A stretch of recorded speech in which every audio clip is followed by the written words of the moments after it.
BPM praise, worship songs, inspirational Bible verses, food for souls, streamer. Like, share, subscribe. Leviticus chapter 7, further instructions for the guilt offering. These are the instructions for the guilt offering. It is most holy.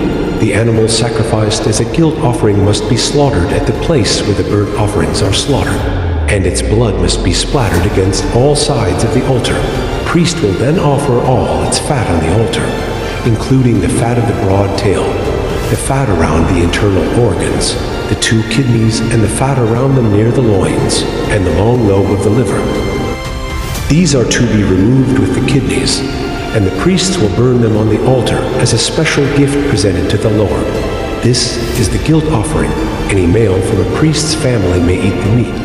It must be eaten in a sacred place, for it is most holy. The same instructions apply to both the guilt offering and the sin offering. Both belong to the priest who uses them to purify someone, making the person right with the Lord. In the case of the burnt offering, the priest may keep the hide of the sacrificed animal. Any grain offering that has been baked in an oven, prepared in a pan, or cooked on a griddle belongs to the priest who presents it. All other grain offerings, whether made of dry flour or flour moistened with olive oil, are to be shared equally among all the priests, the descendants of Aaron. Further instructions for the peace offering. These are the instructions regarding the different kinds of peace offerings that may be presented to the Lord.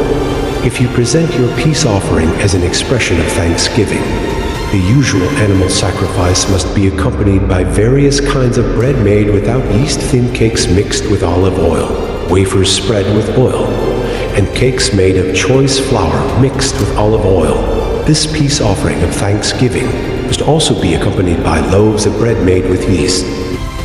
One of each kind of bread must be presented as a gift to the Lord. It will then belong to the priest who splatters the blood of the peace offering against the altar.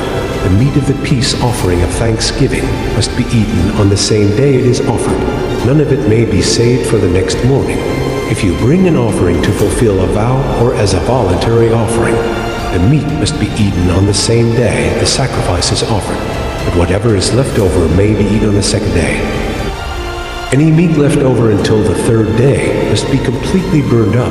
If any of the meat from the peace offering is eaten on the 3rd day, the person who presented it will not be accepted by the Lord. You will receive no credit for offering it. By then the meat will be contaminated.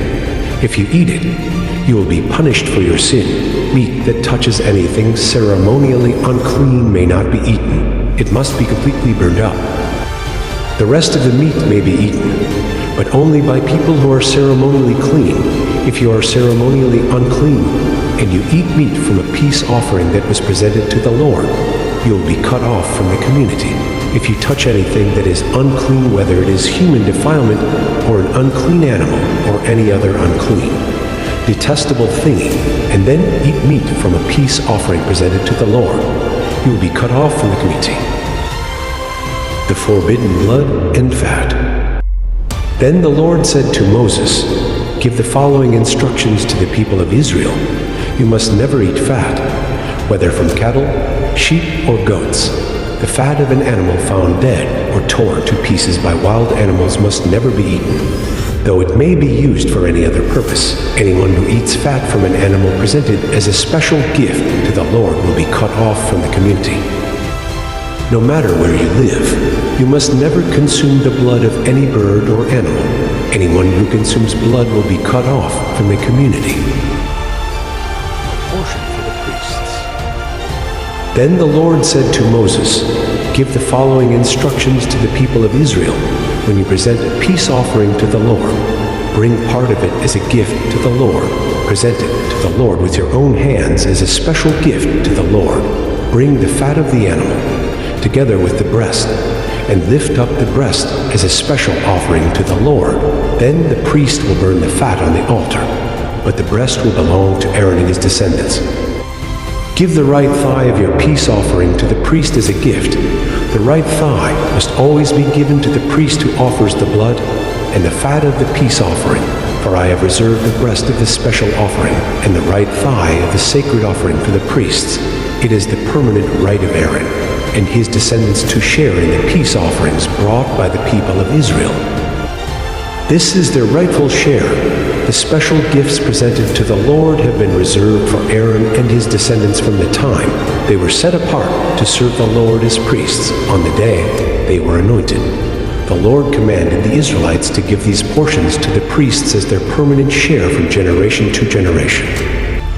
These are the instructions for the burnt offering, the grain offering, the sin offering, and the guilt offering, as well as the ordination offering and the peace offering. The Lord gave these instructions to Moses on Mount Sinai when he commanded the Israelites to present their offerings to the Lord in the wilderness of Sinai. Thank you for watching. Please subscribe, comment, and like for more.